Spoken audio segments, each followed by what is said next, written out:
I just performed for you is an excerpt of the Bala Gopala Varna, which is a 25-minute dance in praise of Lord Krishna.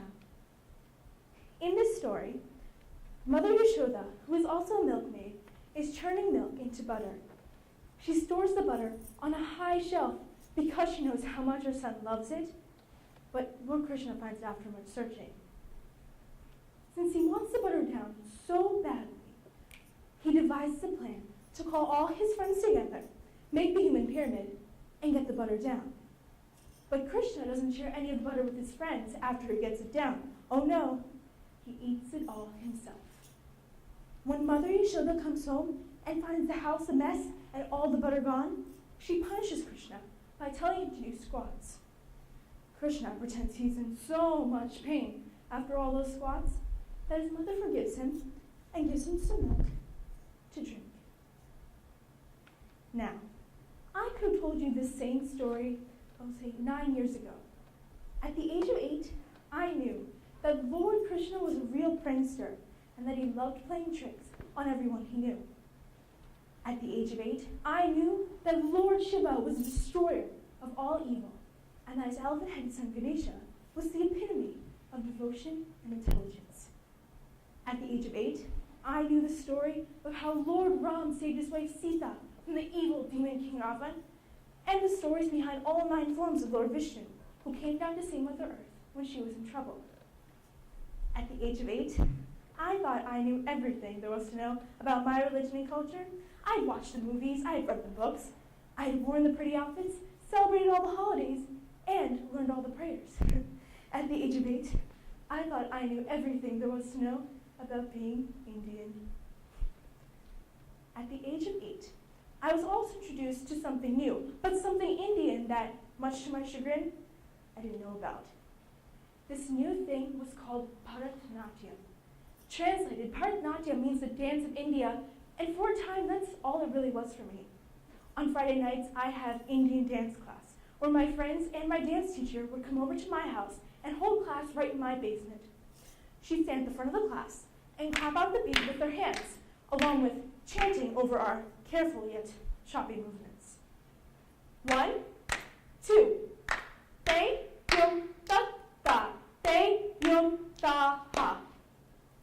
As soon as dance class was over, so was even the thought of practicing dance. There were too many opportunities to play with toys and play princess, that by the time next class rolled around, we had forgotten everything we had learned the last time. And so, Indian dance went on. Over the years, dance has morphed into something bigger than just Indian dance. It has become bigger than just lessons. It has become a part of me. I have learned so much from my Indian dance. For example, devotion and hard work. It takes hard work to sit for a full hour practice, keep up with your beat, and remember all the steps, along with smiling and showing expression in all the right places. It's pretty hard.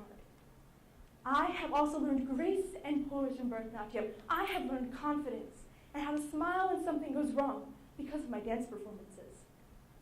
But the biggest thing that I have learned, the biggest 3 things I have learned from my Bharatanatyam dance are a little bit different than those other qualities, yet they are what has made the biggest impact on me throughout my dancing career.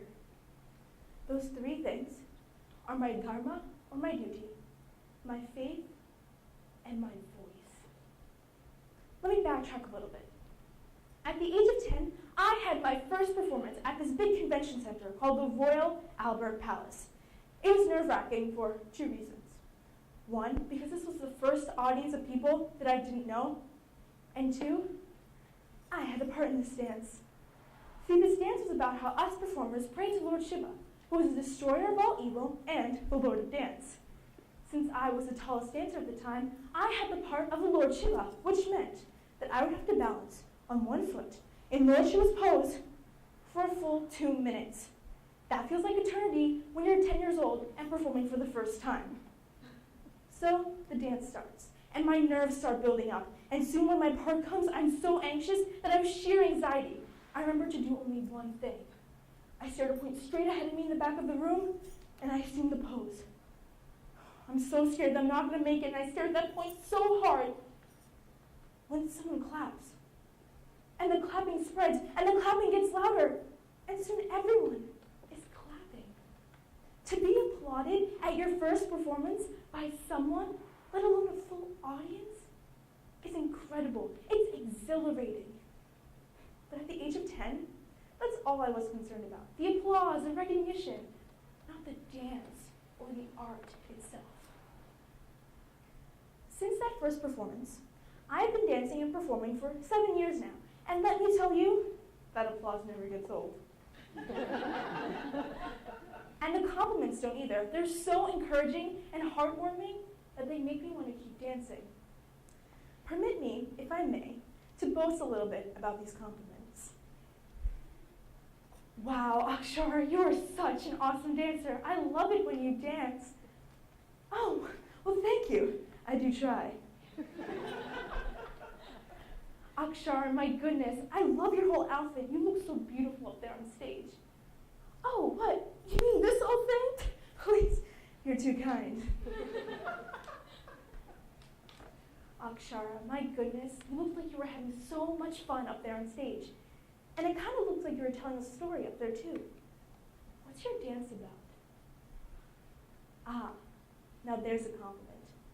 See, the art of Bharatanatyam I've learned over the last few years is actually not just dance. It's comprised of many parts, as is exemplified by its lovely name. Ba. Oh.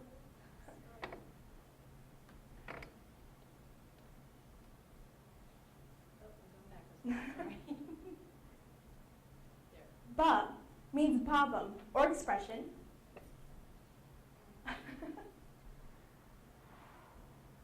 Ra means raga, or music, and tha means sala, or the beat.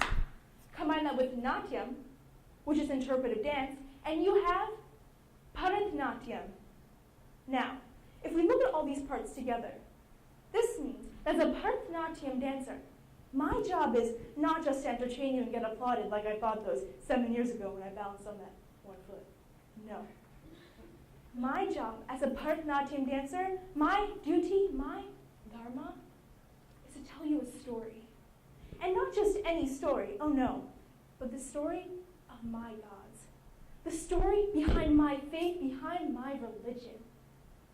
As a Bharatanatyam dancer, I must show you the fury and the anger behind Lord Shiva's wrath, or the anguish and the sadness that Sita feels when she's kidnapped from her husband.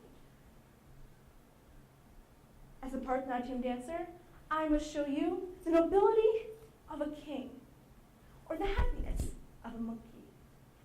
As a Bharatanatyam dancer, I must also portray the balance between expression and stories with steps, with foundation and discipline that fits the thala of music.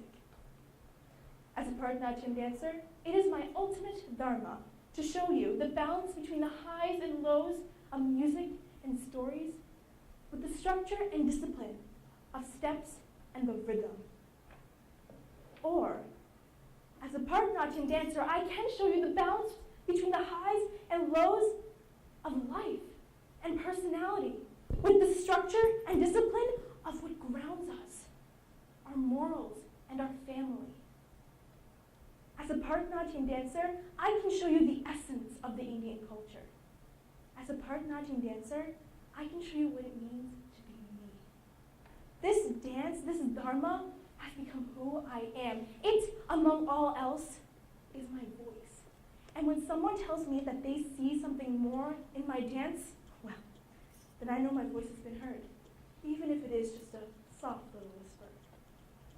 At the age of 8, I could have told you the stories of Lord Ram and Lord Krishna, or what Lord Shiva and Lord Ganesha represent. But without Bharatanatyam dance, I could never told you what they meant. With Bharatanatyam, I understand why we Hindus put our faith into what we do, why we believe what we do. With Bharatanatyam, I can celebrate my stories, I can celebrate my culture, and I can share it with all of you. Thanks to Bharatanatyam, I have found a voice, one that doesn't just tell stories, but can actually tell the world who I really